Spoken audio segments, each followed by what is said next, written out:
반갑습니다. 오늘은 구약여행 14일의 세 번째 시간입니다. 오늘은 성경의 지리에 대해서 알아가 보도록 하겠습니다. 성경의 지리에 대해서 알아보기 전에 그 전에 했던 거 복습을 먼저 하고 시작해 보도록 하겠습니다. 성경은 총 66권입니다. 맞죠? 네. 자, 그러면 기간은 약 몇 년? 1500년. 저자는 약 몇 명? 40명이에요. 성경에 통일된 이야기 세 가지를 가지고 있다 했어요. 첫 번째, 구원 역사 이야기. 두 번째, 하나님 나라 이야기. 세 번째. 언약 이야기. 맞아요. 성경은 66권 무슨 이야기를 담고 있다? 통일된 이야기를 담고 있다. 그래서 목적은 하나님 나라라는 목적을 가지고 있고 온 인류, 아담과 하와라는 온 인류를 시작해서 이스라엘을 선택하시고 이스라엘 중에서도 유다 지파 그리고 남은 자를 선택하셨다. 그리고 예수 그리스도가 오시고 예수 그리스도가 오신 것으로 끝나는 게 아니라 12제자를 남겨주셨다. 근데 그 12제자가 초대교회를 세우고 핍박으로서 교회가 없어지는 것처럼 보였지만은 제자들이 흩어져서 열방의 교회들을 세우게 된다. 그리고 하나님 다시 온 인류를 구원하시는 것이 성경의 통일된 이야기이다라는 걸 저번 시간에 배웠어요. 여기서부터 여기까지는 구약 오실 메시아에 대해서 얘기하고 있고 여기서부터 여기까지 신약 오신 메시아에 대해서 얘기하고 있어요. 그러면 성경은 우리를 뭐라고 얘기하고 있는지 네 가지로 나눴어요. 예수 그리스도 통해 우리는 무슨 백성이다? 구원받은 백성. 두 번째 무슨 백성? 하나님 나라 백성. 그 다음 무슨 백성? 하나님의 약속을 받은 백성. 그래서 우리는 어떻게 살아가야 되냐 하면은 우리는 세상에서 구별된 그리스도인으로 살아가야 해요. 그래서 우리는 하나님의 백성이라고 성경에서 말하고 있죠. 그러면서 성경을 크게 구약 성경을 세 가지로 나눌 수 있다고 했어요. 이 기둥처럼 17, 5, 17 해가지고 역사서, 시가서, 예언서 17권, 5권, 17권으로 나눌 수 있다. 그래서 성경은 종류에 따라서 역사서, 시가서, 예언서로 나뉜다. 그래서 그 역사서, 시가서, 예언서 중에 역사서를 기준으로 성경을 쭉 써 내려가면은 이 흐름에 맞춰서 성경을 이해할 수 있다라는 걸 저번 시간에 배웠어요. 우리 들어가기 전에 저번 시간 복습하면서 다 같이 창조시대 I am 그라운드를 해봅시다. I am 그라운드 지금부터 시작. 창조시대 족장시대 출애굽과 광야 정복시대 사사시대 한일한국시대 분열한국시대 포로시대 포로기한시대 침묵시대 이렇게 해서 10가지 시대를 배웠어요. 기억나죠? 네. 이 구약여행 14일이 끝나기 전에 이거를 여러분 머릿속에 외우게 될 것입니다. 자, 그럼 오늘은 본격적으로 3강 성경의 지리에 대해서 알아보도록 하겠습니다. 자, 페이지 13페이지에 보면요.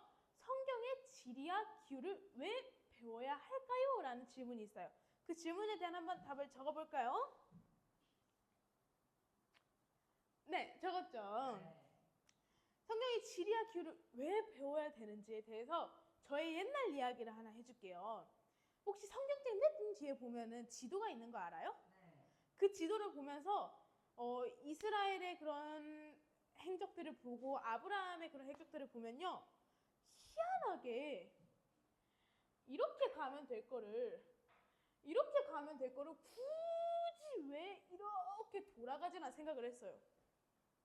왜 굳이 힘들게 이렇게 돌아갈까? 이거는 그 포로 시대 때 나중에 배울 포로 시대 때 이제 이스라엘 백성이 포로로 끌려가는 그런 지도이고요.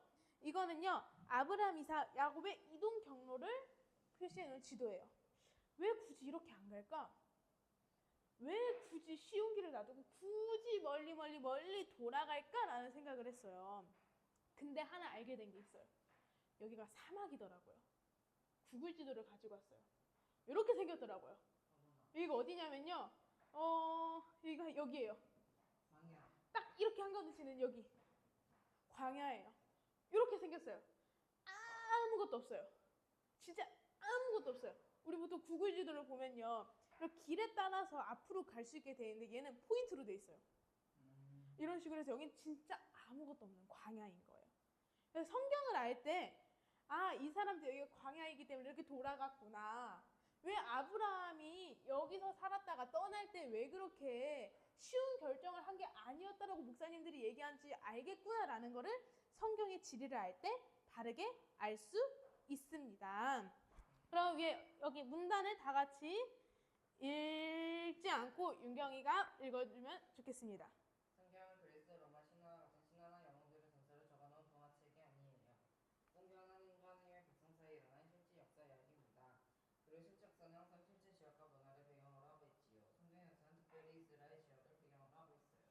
네, 좋아요. 성경은 특별히 이스라엘이라는 지역을 배경으로 하고 있다고 말하고 있어요. 저는 예전에 어떤 생각이 들었냐면요. 이제 이거 지리를 배웠어요. 지리를 배워가지고 지도 그리는 법도, 오늘 지도를 그릴 거예요. 지도 그리는 법도 배우고 막 했어요. 근데 하루는 세계 지도를 보는데요. 여기 어디서 많이 본 나라인데? 어머! 구약여행 14일에서 배운 게 여기 있잖아! 라고 깨달은 거예요. 성경은요, 여기서 오늘 배우는 거는요, 그냥 상상 속에 있는 나라를 그려내는 게 아니라 진짜 실제로 역사하고 있는 이스라엘이라는 나라를 배울 것입니다. 이스라엘 지역에 대해서 배울 것입니다. 그리고 두 번째 문단에 성경의 역사가 이스라엘과 깊은 관련이 있지만 이스라엘만의 역사라고 생각하면 안 되는 거예요. 하나님은 이스라엘과의 관계를 통해 하나님께 자신의 백성들에게, 그러니까 우리들에게 어떻게 행하는지 알려주는 것이에요. 그리고 또한 구체적인 사건들을 통해서 하나님은 누구신지, 하나님의 백성으로 우리의 정체성은 무엇인지 알 수 있는 것입니다.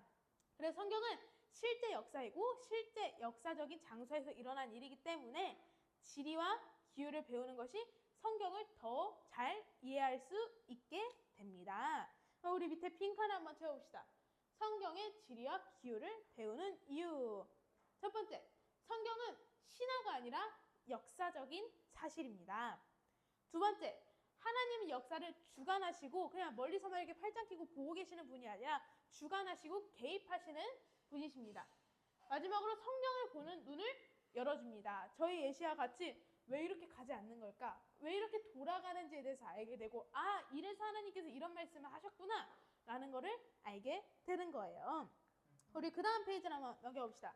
성경은 신화가 아니라 실제 뭘까요? 역사 이야기. 맞아요. 성경은 실제 역사예요. 그럼 우리 오늘 다 같이 지도를 그려봐 봅시다. 제가 그림을 매우 못 그려가지고요. 이렇게 그림으로 대신해서 가지고 왔습니다. 자, 여기 14페이지에 빈칸 보이죠? 네. 그림을 한번 차근차근 따라서 그려봅시다. 왼쪽에요. 빵 덩어리를 그립니다. 처음에 빵 덩어리를 그려요. 여기서 포인트는요. 이쁘게 그리지 않는 거예요. 혹시 지도가 딱딱딱딱 이렇게 있는 거 봤어요? 저는 못 봤어요. 바다가 딱딱딱 이렇게 있는 거 저는 못 봤어요. 이렇게 대충 그려주는 게 여기서 포인트예요. 대충 빵 덩어리 하나 그려줍니다. 그러고 나서 그 밑에 포크를 찔러줄 거예요. 빵에 포크를 찌르면요. 부스러기가 떨어지겠어요? 안 떨어지겠어요? 떨어져요. 그래가지고요. 여기에 부스러기가 떨어지게 됐어요. 여기서 포인트. 위에는 작고 밑으로 쭉 내린 다음에 밑에는 조금 기다려야 돼요. 오케이? 그랬죠? 네. 그 다음에 빵이 떨어졌는데 이거를 돼지가 먹겠다고 돼지의 족을 내미네. 돼지의 족발을 그려줍니다.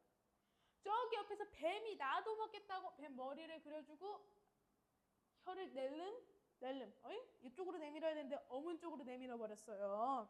그래서 이렇게 되면은 구약의 지도가 완성이 됩니다. 너무 쉽죠? 예. 네. 그러면은 우리 구약의 지도를 봤으니 구약 지도의 명을 알아봐야겠죠. 네. 우리가 지도를 보고 지리에 대해서 할 때 물줄기를 보면요. 그 주변에 대해서 볼 수가 있게 돼요. 그래서 우리 오늘은 물줄기를 배워볼 거예요. 여기는 큰 바다인데 뭐라고 부르냐면 지중해 들어봤죠? 네. 그리고 여기 위에는 갈릴리 바다, 그 밑에는 물줄기 있는 게 요단 강, 여기는 사해라고 합니다. 그리고 여기 포크는 나일강이고요. 그 여기 뱀의 혀 위쪽은 티그리스강, 밑에는 유프라테스강, 뱀 머리는 페르시아만이라고 하고요. 여기는 홍해라고 합니다. 홍해는 다 한 번씩 들어봤죠? 네. 네, 이게 이스라엘의 지도입니다. 이스라엘의 지도는요, 진짜 우리가 여기서만 배우는 게 아니라 이렇게 이거는 구글 지도예요. 실제로 있어요. 빵덩어리 보이죠? 네. 부스러기 보이죠? 여기 잘 보면은 포크 보여요. 네. 돼지 족발 보이죠? 네.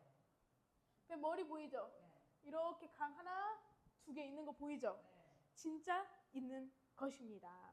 그럼 그 밑에 15페이지 밑에 있는 질문을 하나씩 풀어 가보도록 하겠습니다. 왜 갈릴리 호수는 바다라고 불릴까요? 갈릴리 호수를 보면요, 요만해요. 보여요? 보이긴 보이죠? 쪼매네요. 거의 손톱 깎아놓은 것 손톱보다 작은 것 같아요. 여기는 쪼만한데 왜 바다라고 불릴까요? 모르겠죠? 그럼 한번 알아가 봅시다. 자, 이거는 히브리어인데요.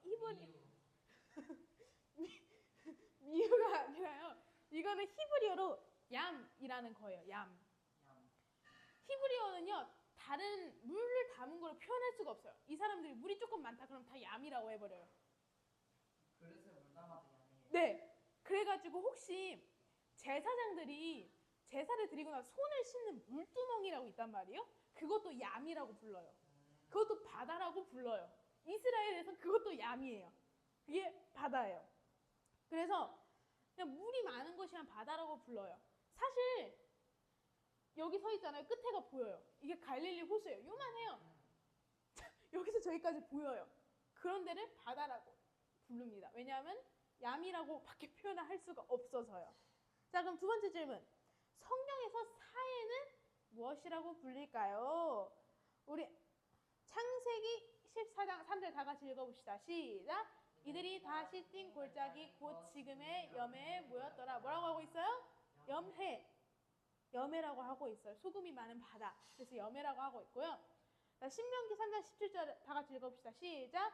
또는 아라바와 요단과 그 지역이 온 긴넬에서 곧 염해와 비스가 산 이르기까지 동쪽 지역이니라. 아멘. 자, 성경에서 사해는 염해라고 부르고요. 바다 곧 염해는 아라바 바다라고 부릅니다. 자, 세 번째 질문. 나일강이 상징하는 것은 무엇일까요? 우리 아까 이거 봤죠? 뭐였어요? 얌이잖아요. 이거는 물은 뭘 상징하냐면요. 부유함과 풍요로움을 상징해요. 우리 아까 봤던 지도 봤죠? 처음에 제가 어려워했던 질문이 있었던 그 지도를 보면요. 이렇게 생겼어요. 맞죠? 네. 이거를 뭐라고 부르냐면요. 반달 문명이라고도 불러요. 왜냐하면 사람들이 이렇게 해가지고 많이 발전이 됐기 때문에. 그래서 반달 문명이라고 부르는데 보면은 다 물줄기 옆에 있어요. 그렇기 때문에 문명이 발달할 수 있었던 거예요. 그래서 물은요, 부유함과 풍요로움에 대해서 얘기를 하고 있어요. 그렇기 때문에 하나님께서 10가지 재앙 때 제일 먼저 쳤던 게 뭐냐면요, 나일강이에요. 왜냐하면은 물이 있으면 잘 살 수밖에 없어요. 농사가 잘 되니까. 그러니까 여기 이집트, 나일강 있었던 데가 이집트거든요. 여기가 물이 있었기 때문에 나일강을 의존을 했어요. 나일강 거의 신처럼, 태양신처럼 그렇게 물을 의존을 했어요. 그렇기 때문에 물을 피로 바꿈으로써 이 물은 나일강은 너희의 진짜 신이 아니야 라고 얘기하는 것입니다. 우리 네 번째 질문 봐봅시다. 티그리스 강과 유프라데스 강 사이에 있는 땅을 무엇이라고 부를까요? 요 땅 뭐라고 부를까요? 부유한 땅. 여기가 반달 문명에 포함되는 곳인데요. 뭐라고 부르냐면요, 메소포타미아라고 불러요. 사회 시간 나중에 배우게 될 텐데 지리 시간에 메소포타미아 문명이라는 걸 배우게 될 거예요. 성경의 창세기 2장에 보면요, 여기에 무슨 강이 있고 무슨 강이 있고 무슨 강이 있고 하잖아요. 거기 중에 여기가, 그래서 여기가 에덴 동산이지 않을까라고 추측을 해요. 여기 강들이 다 있기 때문에. 그래서 에덴 동산이 처음 시작된 곳, 아담과 하와가 에덴 동산에 쫓겨나자마자 저기 멀리 가서 살진 않았을 거 아니에요. 그 근처에서 하나님께서 다시 허락해 주지 않을까? 그 근처에 살았을 거 아니에요. 그래서 여기서 가장 처음 시작된 문명이다 라고 해가지고 사람들이, 그리고 이쪽에 사막이 있으니까 못 가잖아요. 이렇게 돌아가면서 이쪽이 문명이 발달했어요. 그래서 여기를 메소포타미아 문명의 시작이라고 부르죠. 근데 여기서 메소포타미아의 메소는요, 사이라는 게 있어요. 강 사이에서 시작된 문명이라고 해서 메소포타미아 문명이라고 합니다. 자, 마지막 질문. 마지막 질문이 아니네요. 다섯 번째 질문. 모세의 기적과 관련된 바다가 어딜까요? 홍해예요. 그러면 여기서 또 질문. 모세가 가른 곳은 오른쪽일까요? 왼쪽일까요? 중간. 이렇게. 이거는 사람들이 말이 다 다르거든요. 왜냐하면 그러니까 모세가 홍해를 가른 건 맞아. 증거도 있어. 근데 이것도 증거 아니야? 저것도 증거 아니야? 확실하진 않기 때문에. 근데 사람들이 말하는 건 여기일 것이다, 그럴 것이다 라고 말하고 있어요. 여기라고 말하는 사람도 있고 여기라고 말하는 사람도 있고 여기라고 말하는 사람도 있어요. 근데 여기일 것이다 라는 것이 가장 큰 주장입니다. 자, 여섯 번째. 갈릴리 바다와 사해의 차이점은 무엇일까요? 지도를 보면 쉽게 알 수 있어요. 자, 여기에 헬몬산이라는 데가 있어요. 여기는 고도가 높아가지고요. 밑에는 사막이지만 여기 고도가 높아서 눈이 쌓여요. 눈이 녹으면 어떻게 돼요? 물이 돼요. 흘러내려와요. 그래서 갈릴리 바다에 오게 돼요. 근데 갈릴리, 그러니까 지형이 어떻게 돼 있냐면요. 이렇게 돼 있어요. 여기가 헬몬산, 헬몬산이니까 높을 거 아니에요. 산이잖아요. 그러면 갑자기 이렇게 낮아질 수는 없잖아요. 그러니까 이렇게 될 거 아니에요. 그래서 여기 헬몬산에서 나온 물이 갈릴리로 가요. 그리고 그 사이에 있는 요단강을 통해서 흘러요. 근데 사이에는 문제점이 뭐냐면요. 밑에 있기도 하지만은 너무 낮아요. 지중해 높이가 이 정도라고 하면요. 사이에는 요만해요. 그러니까 물이 나갈 수가 없어요. 밑에 강줄기가 있더라도 사이가 너무 낮아가지고 물이 나갈 수가 없는 구조예요. 그래서 사이에는요. 물이 고여 있어요. 근데 여기서 또 문제점은 뭐냐? 증발을 하잖아요. 짠물인데 증발을 해, 물만. 그럼 소금이 계속 남잖아요. 물이 또 들어와. 근데 물이 많으니까 계속 증발을 해. 근데 소금은 더 많아져. 그래서 주변에 이게 다 소금이에요. 돌인데. 그래서 너무 짠 게 아니라 염분이 높아가지고요. 사람이 그냥 이렇게 떠다녀요. 둥둥 떠다녀요. 수영을 배우고 싶은 분은 여기서 배우면 돼요. 둥둥 떠다녀요. 이런 게 사해예요. 그래서 갈릴리 바다 사해 차이점은 뭐냐면요. 갈릴리 바다는요. 물을 가두고 있지 않아요. 똑같은 바다잖아요. 갈릴리 바다, 해가 바다잖아요. 똑같은 바다인데 갈릴리는요. 물을 가두고 있지 않아요. 계속해서 헬문산에서 받은 물을요. 요단강을 통해서 흘려보내요. 계속 흘려보내는데 사해는 가두고 있어요. 그렇기 때문에 썩는 거예요. 고여서 썩고 증발하고 고여서 썩고 증발하고. 그래서 생물들이 살지가 않아요. 그렇기 때문에 바다가 이렇게 깨끗해 보이는 거예요. 보이기만 깨끗해 보이는 거예요. 소금이 그런 깨끗하게 하는 것들 있잖아요. 보기에만 깨끗해 보이는 거예요. 그래서 우리는 예수님의 사랑을 받은 자로서 갈릴리 바다처럼 이렇게 흘려보내는 자가 돼야지 사해처럼 가두고 있잖아요. 그럼 썩어요. 고여요. 그래서 우리는 흘려보내는 자가 되어야 합니다. 자, 우리 그 다음 페이지 16페이지. 우리 이제 물줄기를 알았으니까 땅들을 한번 알아가 보도록 합시다. 지도에서 하나씩 찾아가 봅시다. 가장 먼저 문명이 시작된 곳이자 강줄기, 물 사이에 있으면 부유한 나라예요. 이곳이 바벨론이에요. 그리고 이곳은요, 가나안이에요. 아브라함이 바벨론을 떠나서 가나안으로 왔어요. 나중에 이스라엘이라는 나라가 되죠. 그리고 이쪽은 아까 얘기했듯이 이집트, 부유한 나라예요. 이쪽도. 왜냐하면 물줄기를 가지고 있으니까. 또 10가지 그 재앙이 있었던 곳이죠. 이쪽은 아수르예요. 엄청 큰 강대국이었어요. 여기도 물 사이에 있어요. 저기는 페르시아라는 나라예요. 여기도 물 사이에 있어요. 물 주변에 있어요. 이렇게 해서 이 나라들이 있습니다.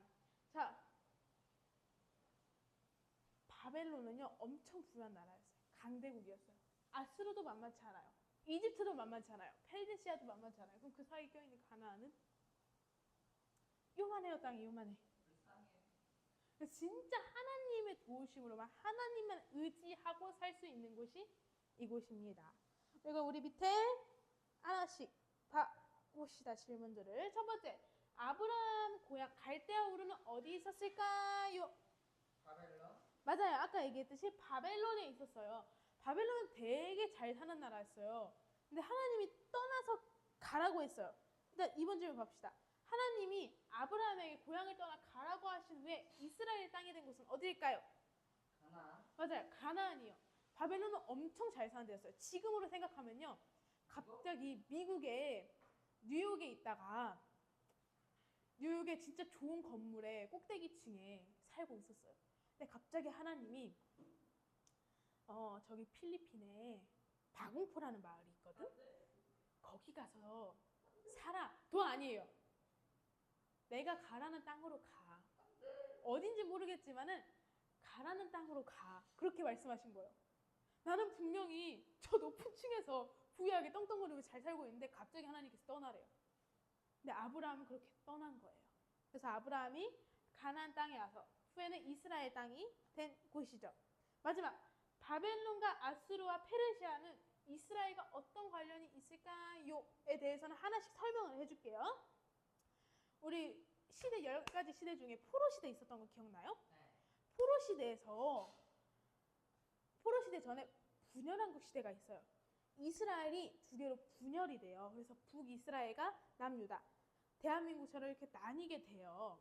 그래서 결론은 둘 다 포로에 잡혀가게 되는데 북이스라엘은요 아수르라는 나라에 의해서 포로로 잡혀갔어요. 남유다는 바벨론이라는 나라에 의해서 포로로 잡혀갔어요. 근데 이 아수르라는 나라가 얼마나 잔인한 나라였냐면요, 사람을 끌고 갈 때 우리 보통 이렇게 다 묶어가지고 일렬로 데리고 가잖아요. 이 나라는 어떤 나라였냐면 쇠꼬탱이 있잖아요. 그거를 여기다 꽂아요. 그래서 뒷사람한테 연결시켜 빼가지고 또 꽂아, 또 꽂아, 또 꽂아. 그래서 가는 거예요. 그래서 중간에 사람이 죽잖아요. 다시 다 빼. 사람 빼. 다시 꽂아, 꽂아, 꽂아. 그런 나라가 아수르예요. 그리고 그때 벽화들을 보잖아요. 돌들을 보잖아요. 말로 할 수 없는 그런 잔인한 나라예요. 그런 나라에 요나 보고 가라고 했으니, 그것도 너희 망한다라고 말하라고 했으니 요나는 가고 싶었겠어요? 안 가고 싶었겠어요? 솔직히 인간적인 마음으로는 너무 싫죠. 만약에 윤경이를 엄청 괴롭히는 사람한테 가가지고 너 망할 거야, 너 지옥 갈 거야 라고 전화를 해요. 할 수 있어요? 조금 어렵죠. 그런 거예요. 자, 그 바벨론, 아수르, 그럼 페르시아는 어떤 나라일까? 하나씩 설명을 해줄게요. 이제 북이스라엘이 아수르에 의해서 먹혀요. 근데 이 아수르는 바벨론에 의해서 먹혀요. 이 바벨론은 페르시아, 바사라는 나라에 의해서 먹혀요. 이 페르시아는요 헬라에 의해서 먹혀요. 헬라는요 로마, 모든 길은 로마로 통한다고 하죠. 로마에 의해서 먹혀요. 이런 관계들이 있습니다. 우리 오늘 성경의 지리를 배웠는데요, 성경의 지리를 통해서 성경에 대해서 더욱더 알고 성경이 신화가 아니라 실제적인 역사라는 걸 깨달으면서 인식하면서 우리 구약여행 14일을 계속해서 이어갔으면 좋겠습니다. 감사합니다.